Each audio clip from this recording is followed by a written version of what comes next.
Welcome back to another episode of 10 Minute Horror. Tonight, we've got a new story for you. If you've got a dog, give them a treat, a pat on the head, and maybe bring them into the next room for this one. I know I have. This is Lost Dog. 2 days had passed. He still hadn't returned. We weren't sure which of the 5 family members had left the kitchen door open, but our beloved 12-year-old golden retriever found his way out and hadn't come back. It wasn't the first time. He'd find his way out and run off for an afternoon, but never overnight. He'd always be home for dinner. 2 days. We were all sick with worry. We flyered the neighborhood with lost dog posters. Every telephone pole had Chase's smiling face on it. I've seen some posters that say, "Don't try to catch or engage with so-and-so, just call us immediately." That didn't apply to Chase. You didn't need treats, you just needed a smile. He was the best dog. Is the best dog. A big golden retriever. Chase clocked in around 80 pounds and chonky. He moved fast though. He had a gorgeous golden coat that glowed in the summer. He was the kind of dog you see in brochures for new housing developments in the suburbs with middle-class families, like ours.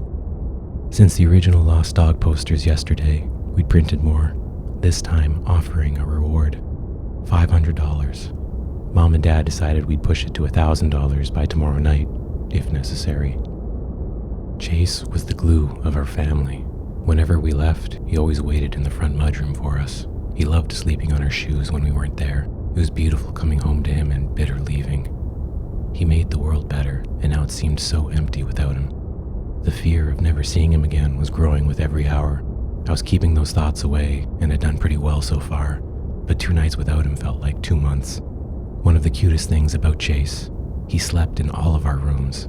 We left our doors open, and he'd visit us all over the course of the night. 2 hours in my older sister Janie's room, 2 hours in my younger brother Timothy's room, and usually more like 3 hours in mine.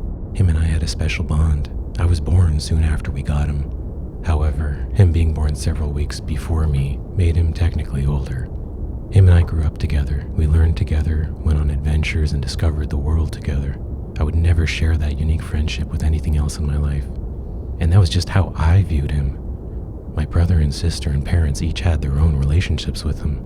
We were all struggling. I was upstairs in my room, looking out the window and hoping to see Chase. I thought I did a few times. Always shadows, always false alarms. We'd spread the search through our neighborhood and beyond for the better part of 2 days. One person would stay back at home by the phone, usually Mom and one of the kids, but this time it was just me. The 4 of them splintered off in neighboring developments, flying telephone poles and looking down alleyways and through parks. I wandered the house like a ghost. It felt foreign without anyone there, especially without Chase. Both nights I thought I heard him walking up the stairs, coming into my room, even hopping on my bed. But when I'd check, he was never there. My hope was fading. Would anyone ever call? At this point, it was still plausible he was alive. More than plausible, even. It had only been 2 nights. Someone could still bring him back. The phone could still ring any second. So why did I feel this dread? Then, just before dinner, the phone rang. I let it ring 3 times, saying a quick prayer to whoever was listening. Please, let this be about Chase. Mom and Dad weren't religious, so none of us were really, but I willingly called in this favor, just this once. I answered to a gruff older man on the other end. He asked if I was the owner of Chase. My heart melted. Chase was alive. The man, Gary, said he'd been out with his own dog on a walk and came upon a golden retriever curled up by the stream in a park. Gary had seen the posters around town and made the connection. He said Chase seemed ill and had to be carried up to his truck. Gary's neighborhood was the one we canvassed this morning. It was pretty far from ours, and I didn't know it very well, but I was familiar with the park where he found Chase. Gary said he takes his own dog along a path that runs through the park, but I can't imagine anyone wanting to walk through there. It was more of a large ravine than a park, and was overgrown with bush and looked like a giant ball of barbed wire. I gave Gary our address and said the $500 reward would be here waiting. Then I excitedly called my dad and told him the news. He called Mom, and they all rushed back to be here for Chase's arrival. I sat silently for the next 10 minutes in disbelief that this nightmare was finally coming to an end.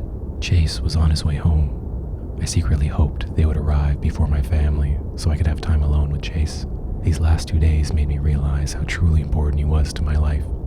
And then, finally, a red pickup truck pulled into the driveway. I flew out the door and down the driveway before the truck had stopped. Gary stepped out, a large smile on his face. You could tell he was someone's cool uncle. He was very friendly when he introduced himself, but I didn't really hear anything he said. My animal instincts took over, and I went directly to the passenger door. Gary advised me to take it slow, as the dog was acting peculiar. But I didn't take it slow. I couldn't. This was the moment I'd been waiting for.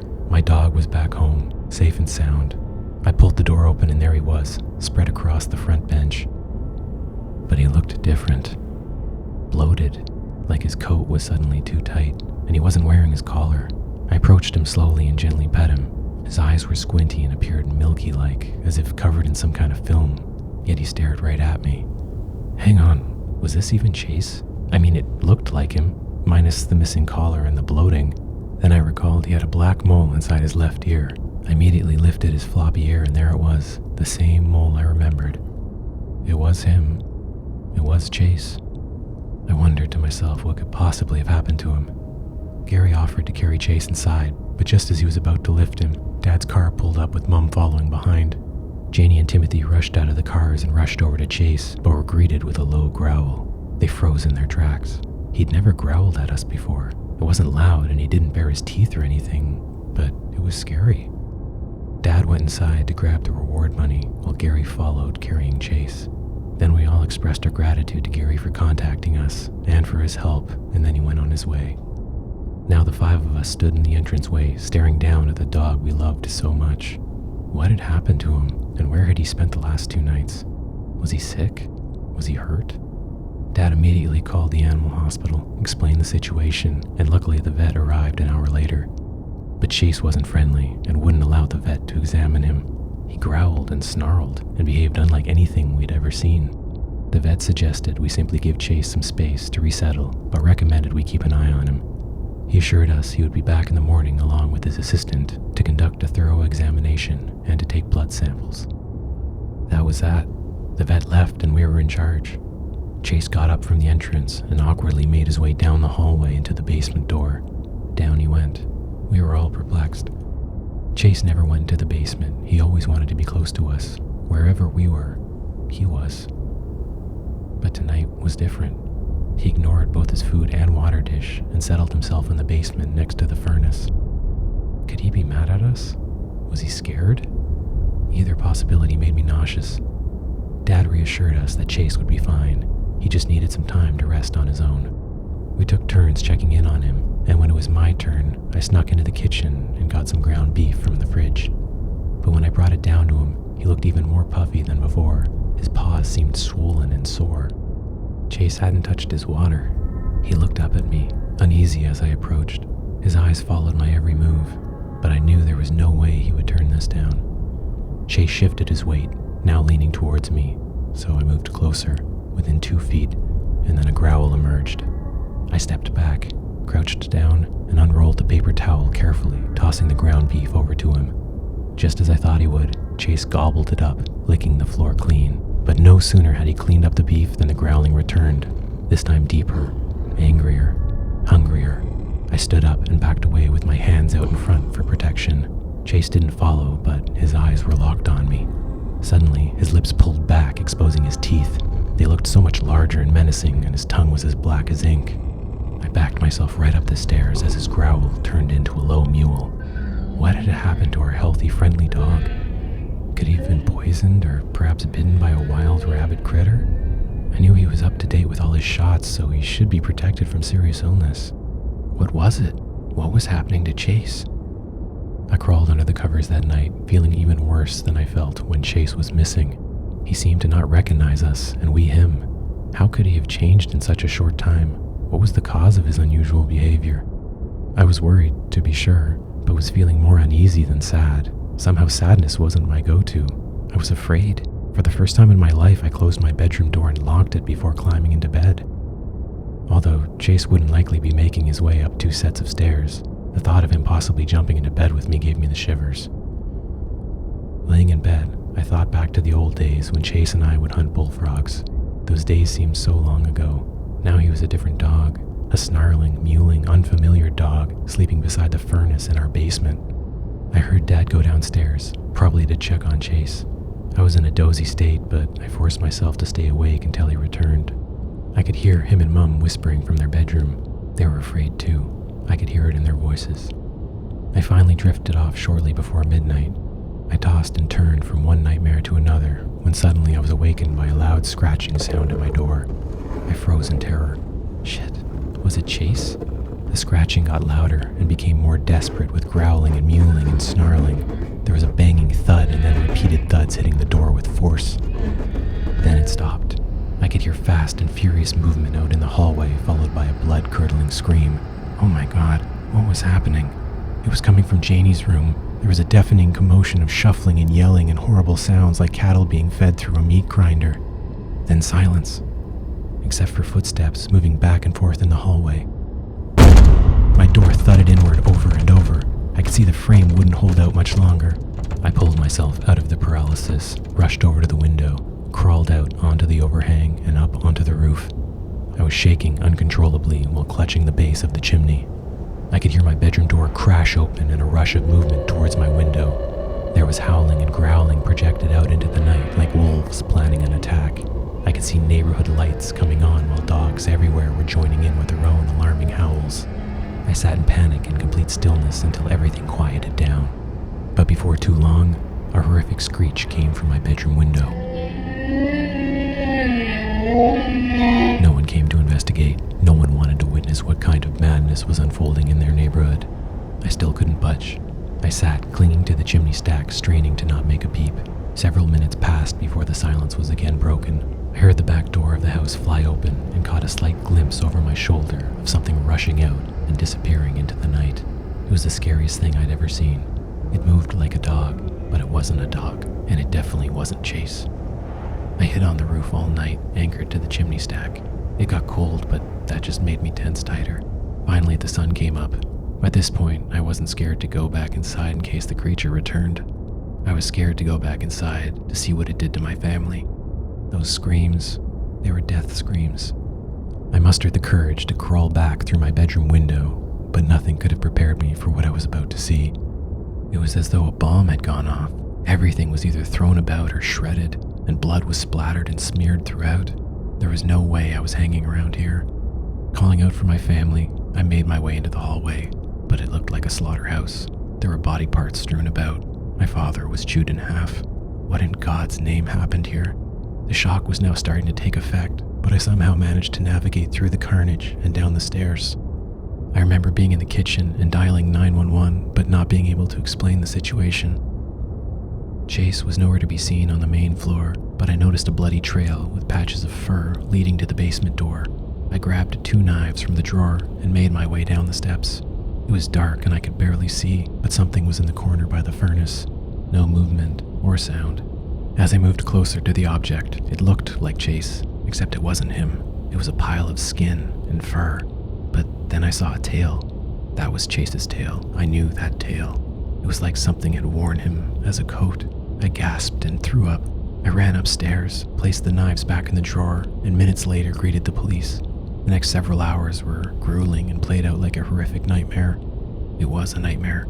I went over all the details with the police, how we'd lost Chase, how he'd been found in a strange and disturbing state. They didn't seem to believe me. However, the messy scene spoke for itself.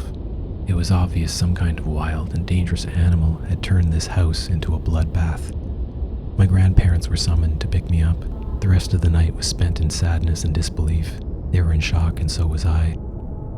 One thing I knew for sure was that I was going to find that thing and destroy it, and the first place I'd look would be the ravine Gary spoke of. A week later, I asked my grandparents if they'd be up for a walk. I told them I was sad and needed some time to think, and asked if we could drive down to my favorite park. They agreed, and after breakfast, we were packed in the car. The park was only a 20-minute drive. My grandparents were surprised that this was where I wanted to go. It wasn't much more than a ravine surrounded by a few bike paths and trails. We jumped on one trail and walked for a kilometer or 2. Before too long, Grandma was feeling tired and weary from the week before, and she and Grandpa headed back to the car. They told me to take my time and enjoy the solitude. I kept walking on the trail, going over the events of the week before. I wasn't sure what I was looking for, but when I happened upon a stream, it suddenly hit me that it was probably the same stream where Gary had discovered Chase. I was now following the stream, which wound its way through some denser forest and then out into a clearing. From there, it flowed down a culvert and out a large sewage pipe. The sewage grate had been broken away, leaving the pipe open and exposed. Something immediately caught my eye, something blue. I walked over, leaned down, and picked it up. It was a dog collar, old and weathered, but still holding the name tag which read, Wally. I made my way closer to the entrance and stuck my head inside. It was cold and smelled bad, like rotten bad. My eyes watered from the stench, but as they adjusted to the darkness, I noticed a shiny object. It was another tag attached to another dog collar, bloody, with bits of fur caught in the buckle. It was red with a black stripe, just like Chase's. It was Chase's. There was his name, right there on the tag. Tears welled in my eyes.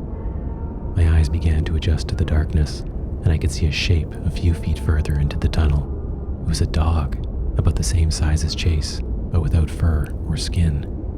My eyes adjusted further, and there was another light glint behind it, with another mound of skinned dog further back, and another mound, and another, and more collars, and more skinned dogs. There were a dozen of them in the same state, skinned and furless. My mind raced. Something had been taking their skin, their coats, and wore them.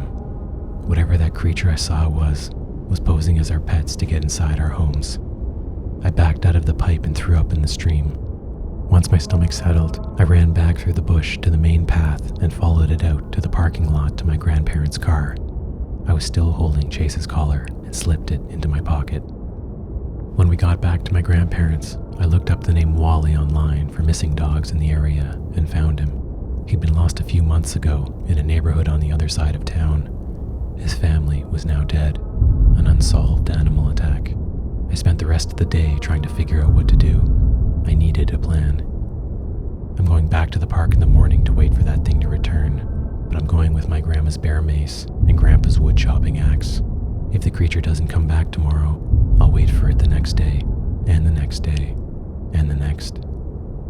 But in the meantime, if you're reading this and your dog goes missing, be careful if it comes back.